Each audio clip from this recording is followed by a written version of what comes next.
По екс-министерот за внатрешни работи Павле Трајанов во студиото на Трилинг уште еден поранешен министер за одбрана во владата на Никола Груевски, Лазар Еленовски, кој неделава ја промовираше својата најнова книга Пробив кон глобалната алијанса, непознатите познати на НАТО. Добре дојдовте во емисијата. Добро вечер. Господин Еленовски, поранешен министер, екс-амбасадор, станавме членка на НАТО и како земја членка на Алијансата, се почесто овој период слушаме дека сме мета на хибридни напади, на странски служби. Колку ова содействува со реалната слика за една мала земја членка на НАТО, која е под безбедносниот чадор? Дали ваквите закани се реални? Последната револуција која што и престои на човештвото, например револуцијата на вештачката интелигенција, е само во незините зори, во самата почетна фаза, ќе има огромно влијание на целиот живот. Веќе со сајбер светот кој што се го препознаваме веќе 30 на години, нели?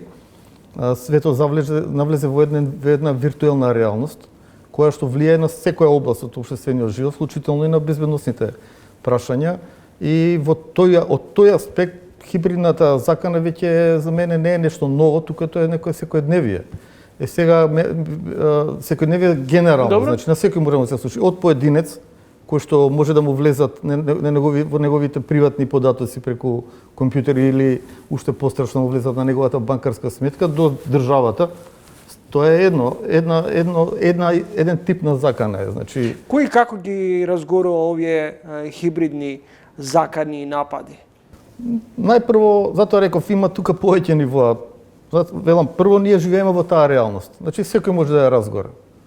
Едноставно може од хоби, од професија, од лукративни интереси, од најразлични. Има и од национални политички и геополитички интереси, нормално. Значи секој кој што може да профитира во оваа бука, во оваа глобална игра, влегува во таа игра и профитира, дали индивидуално, дали колективно, дали како држава или како регион.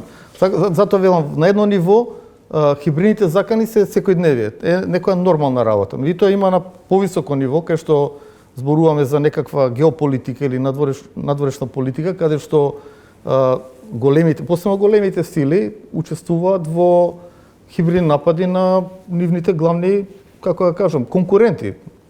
Нели, благо кажано. И тие навлегуваат, се судираат, постојано слушаме за некакви руски хибридни напади, дали кинески, врз западната инфраструктура. Сега ние во рамките на таа западна инфраструктура на која што реално ние припаѓаме, сме еден минорен дел и мислам дека не конкретно кон нашата држава ако прашувате, тоа се минорни активности во однос на, бидејќи ја не знам зошто би биле, правите хибриден напад од геополитички интерес поради некаков интерес. Геополитичкиот интерес во Македонија за Кина, например, или за Русија, скоро и да го нема. Господин Еленовски, пожарите деновиве кои неопатија беа протолкувани дека се хибридни закани, дека во нив има инсталирано странски служби, натрешни центри на моќ кои создаваат или прават обиди за дестабилизација на државата.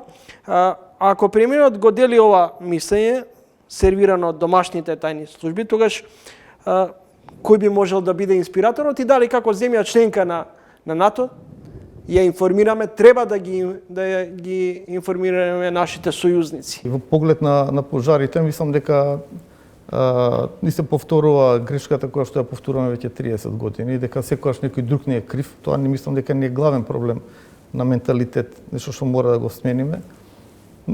Дали за пожари, дали за претходните несреќи што се случува во државата, секогаш некој нешто друг нас не е крив. Ние не научивме дека треба да преземеме некојаш одговорноста и да го смениме системот реално, не со пароли, еве се почнуваат нели локални избори, сите се борат за корупција, не видовме дека ние реална борба против корупцијата во Македонија не постои се до ден денес. Зошто институционалните пропусти, немањето веројатно капацитет да се справиме со проблемите, постојано вината се обидуваме да ја префрлиме на другата страна? Најлесно е да се префрли вината на другата страна, меѓутоа зависи, знаете, проблемот е на другата страна во нашата држава, зборуваме за тоа, предпоставувам. Или на другата страна, надвор од нашата држава, за некои странски сили, нели, како што зборуваме. Значи, и едното и другото е теорија на заговор. Во однос на првото, за жал, ние не научивме дека да работиме на ниво на консензус. Еви, оваа сегашната влада, претходно бараше од претходната влада дека треба за некои прашања, посебно битни прашања за државата, дека треба да се работи на база на консензус, ќе зборуваме за национален интерес, не збориме за партиски.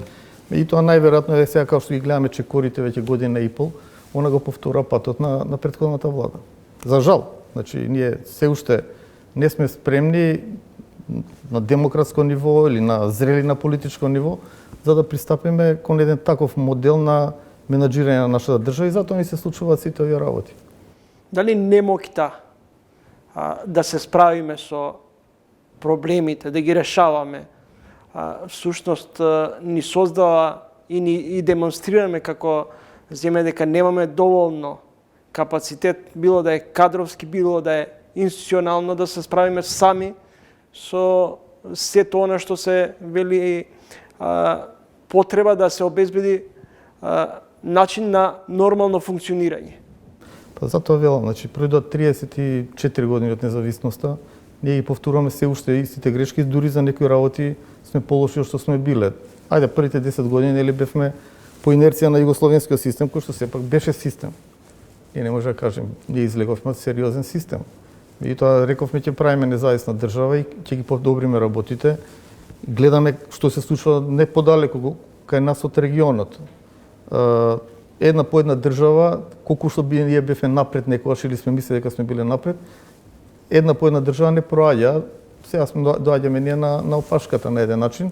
Најверојатно бидејќи не дека немаме капацитет, ја верувам дека има капацитет во државата, кај луѓето, меѓутоа прашањето е на организацијата и на политичкиот менаџмент. Проблемот е кај нас политичкиот менаџмент. Надвор од политиката имате луѓе во секоја област, барем 5 луѓе. Не сме големи, меѓутоа може да се соберат 5 луѓе во секоја област која што ќе може да даде добар концепт за развој на одредена област. Меѓутоа, за жал, политичкиот мотив го повторно се става над националниот. Меѓутоа, добро. Доналд Трамп со невидена церемонија кај британскиот крал ја одржува традиционалната англосаксонска врска Лондон и Вашингтон како против агресивноста на Путин. Значи, Доналд Трамп е председател, демократски избран председател на Соединетите американски држави. Вториот пат посебно беше тоа очигледно. И меѓутоа мандатот на Доналд Трамп е 4 години. За 4 години ќе има нов председател во Америка. Од друга страна Путин, значи сакам да кажам, зборуваме за демократија. Добро. Од друга страна ние имаме проблем генерално Западот, едно собствените проблеми што ги имаат, меѓутоа од другата страна, како што рековте, на исток се јавуваат се поголеми сили кои што не се демократски. И играта денеска геополитичка во светот би требало, според мене, и затоа и пишувам во книгата, е како Западот ќе направи нов пробив кон одредени вредности за кои што врз база на кои што на пример беше поставен меѓународниот систем после 45-та, после Втората светска војна. Денес на еден начин дури самиот Запад под различни притисоци, вклучително и популизмот во Западот што веќе скоро секаде го има. Добро. Едноставно меѓународниот систем може да кажеме и од тоа како функционира, односно не функционира во рамки на конкретни конфликти, сили, рушење на меѓународното право, вклучително и во Русија, земја потписничка и основач нели на новите нации, еден од членките постојани на Совет за безбедност, како преку ноќ го поништува меѓународното право и врши директна агресија на соседна држава. Добро. За присвојување на територија. Во книгата пишувате дека Кина станува глобален играч. Дали целта е да се потисне Америка, а при тој да се намали влијанието на Европа? Значи, Кина, без разлика што се случува на Запад, има фасцинантен, импозантен развој во последните 40 години. Они направија толку пробиви во многу области, да не зборам од економијата, има податоци во книгата, во кои што едноставно ние велевме после студената војна, сега има еден хегемон како САД, меѓутоа сепак светот живее во мултиполарност. Веќе се намножија и државите, невладините, недржавните актери, исто така не само државите, меѓународни организации, големи меѓународни корпорации кои што денеска гледате, зборуваме за билиони и билиони долари. Значи светот стана толку сложен што зборуваме дека функционира врз база на одредена мултиполарност. Со еден хегемон. Меѓутоа Кина толку нарасна, тоа го има во книгата со податоци, да токав развој има фасцинантен, какво што немало во историјата ниту една држава. И во тие 35 години веќе денеска може да кажеме дека светот не живее во мултиполарен свет, туку живееме во еден во аспект на поларноста хибриден свет. Веќе станува збор дека мултиполарниот останува, меѓутоа немаме веќе само еден пол како што се Соединените американски држави, туку има уште еден пол на другата страна што е Кина и тој пол едноставно продолжа со тој развој. И сега главната предизвик, тоа го пишувам, за Западот ќе биде Кина.